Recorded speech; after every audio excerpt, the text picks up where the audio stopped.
ივერიას არა მარტო მონაწილეები ყავს. ყავს ჟიური, რომელსაც ძალიან დიდი საქმე აკისრია. მე თავად ვიყავი 2 წლის განმავლობაში ჟიურის წევრი და ვნახეთ მართლა რა დიდი სამუშაოები ჩატარდა და როგორი პასუხისმგებლობა აკისრიათ. მოდითია, გაეცანი ჩვენს მაყურებელს, τι არის ჟიურის წევრი და როგორი იყო წელს პრემია ივერია, როგორ მიმდინარეობდა და საერთოდ რას გვეტყვი, რამდენად მნიშვნელოვანია ეს პროექტი არა მარტო მონაწილეებისთვის, არამედ სრულიად საქართველოსთვის. მოგესალმებით პირველ რიგში. ძალიან მიხარია, რომ ამ პროექტში მონაწილეობ. ეს იყო ჩემთვის როგორც დიდი, ასე რომ ვთქვათ, სიხარული, ასევე ძალიან დიდი პასუხისმგებლობა. მინდა გითხრათ, რომ საკმაოდ დატვირთული მუშაობა გქონდა ჩვენ პრემია ივერია 2025-ის.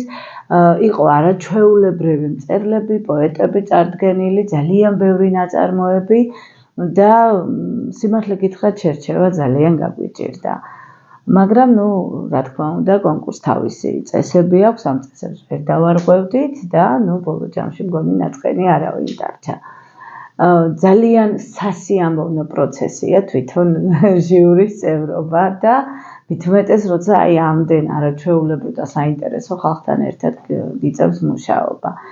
მართლა უღრმესი მადლობა ნუგზარს, რომ მომცა საშუალება ამ საოცარ პროცესში მიმეღო მონაწილეობა. მე როგორც უყურებ, ყოველწლიურად მონაწილეთა რიცხვი იზრდება.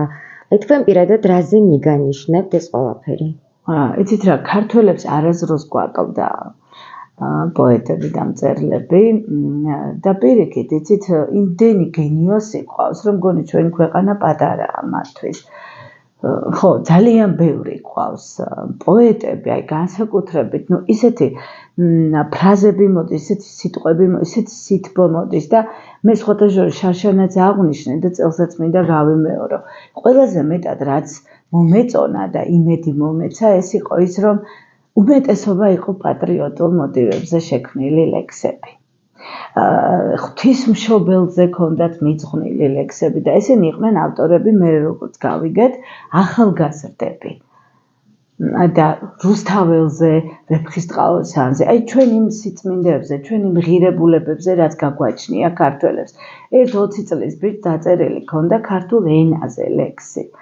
იცით, მართლა სასწაულია და ძალიან მიხარია, რომ ეს პატრიოტული მოტივები გრძელდება ახალგაზრდა თაობაში. რომ ვფიქრობ, რომ მართლა სამართლიანია ჟიური, მართლა ძალიან სწორი შედეგები დაიდო წელსაც, როგორც გასულ წლებში და ალბათ ესეც განაპირობებს იმას, რომ მონაწილეთა რიცხვი იზრდება. მსურველების რიცხვი ნამდვილად იზრდება, წინა წლებთან შედარებითაც.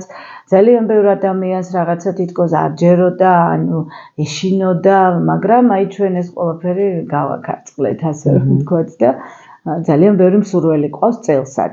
მოგეხსენებათ წელს ჩვენ უკვე დეკემბერში ვიწყებთ მუშაობას ამაზე იტალიიდან დაბრუნების შემდეგ და ძალიან საინტერესო კონკურსი გველოდება მარტში. სანამ ახალ პროექტზე გადავიდოდეთ, თქვენ ახლა ახსენეთ იტალია.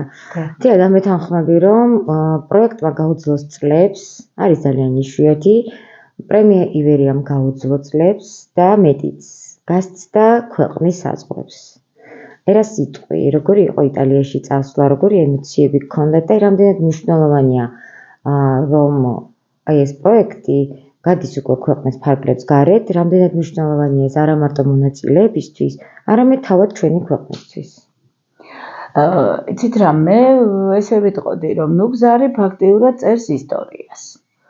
იმიტომ რომ ეს არ არის რაღაცა რიგითი ჩვეულებრივი პროექტი, 13 წელი აკეთო ეს საქმე, ასე წარმატებულად ეს არ არის მარტივი.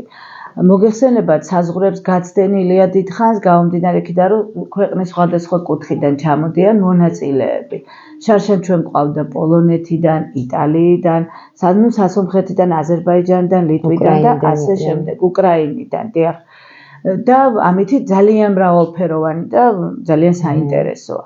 გარდა ამისა, მოგეხსენებათ, იტალიაში სასწაულები ჩაატარა პრემია ივერიამ და ეს არის ძალიან დიდი მნიშვნელობის პროექტი, რომელიც აი მართლა აი ამ ხაცა მეგობრობას და აი სხვადასხვა ქვეყნებთან ურთიერთობის დაალაგებაში გვეხმარება. და ეს ძალიან მნიშვნელოვანია ჩვენი ქვეყნისთვის. ჩვენ არასდროს გვიჭირდა ქართველებს კულტურით გასვლა სოფლიოს არც ერთ ქვეყანაში, მაგრამ აი ეს რო გრძელდება, რა თქმა უნდა. მე რამდენადაც ვიცი, ძალიან მალე პრემია ივერიას კიდევ ერთი ახალი პროექტი ემატება. დიახ, შშმპირების ფესტივალზეა საუბარი, ხო? ივერია ბრილიანტი. ეს იყო სასწაული ჩვენ წელს ზაფხულში, რომელიც ჩავატარეთ უნივერსიტეტის პირველ კორპუსში, 2 დღე გრძელდებოდა და ეს იყო საოცრება. მე ასეთი ენერგიით დამუხტული დიდი ხანია ჩემი თავი არ მახსოვს. აქ იყო იმხელა სითბო, იმხელა სიყვარული, აი თვითონ აი ამ შშმპირებიდან და რაც მთავარია, იცით, ისეთი ნიჭიერები არიან. ამას აუცილებლად უნდა მისცე გასაქანი, კი. არაფრით არ შეიძლება მათი რაიმე სახის იზოლირება, ან ის რომ რაღაცა გამოარჩიო ვიღაცისგან. გამორჩეულები არიან მართლა.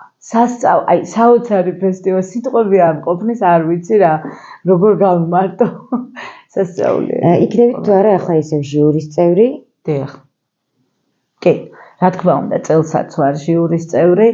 ჩვენ გარდა იტალიისა ვგეგმავთ ასევე საფრანგეთში იგივე ფესტივალის ჩატარებას, სტამბოლში ვგეგმავთ ამ ფესტივალის ჩატარებას. მე 7 წლის მანძილზე მოღვაწეობდი სტამბოლში, თურქული კულტურის ცენტრში, ქართულ ენას, კულტურას და ისტორიას ვასწავლიდი. თურქეთელ ქართველებს ძალიან დიდი საახლობლო სამეგობრო მყავს და მინდა გითხრათ, რომ თურქეთს ყავს არაჩვეულებრივი დიასპორა. ქართველების, რომლებიც აი მართლა წერა, კითხვა, კულტურა, ყველაფერს აგრძელებენ და ყველაფერს უმაღლეს დონეზე აკეთებენ. არაჩვეულებრივი ხალხი. და ნუ გეგმავთ, რომ მათთან ერთად ჩავატაროთ აი ეს ფესტივალი იქაც. ძალიან კარგი. ყველა ქვეყანაში ჩვენს ქართველებს თავიანთი პატარა საქართველო აქვთ. და აქედან ჩასულები დიდი საქართველოდან ალბათ ძალიან მნიშვნელოვანი იქნება ისიც, რასაც თქვენ ჩაუტანთ იმათ. დიდი მადლობა, ნამდვილად.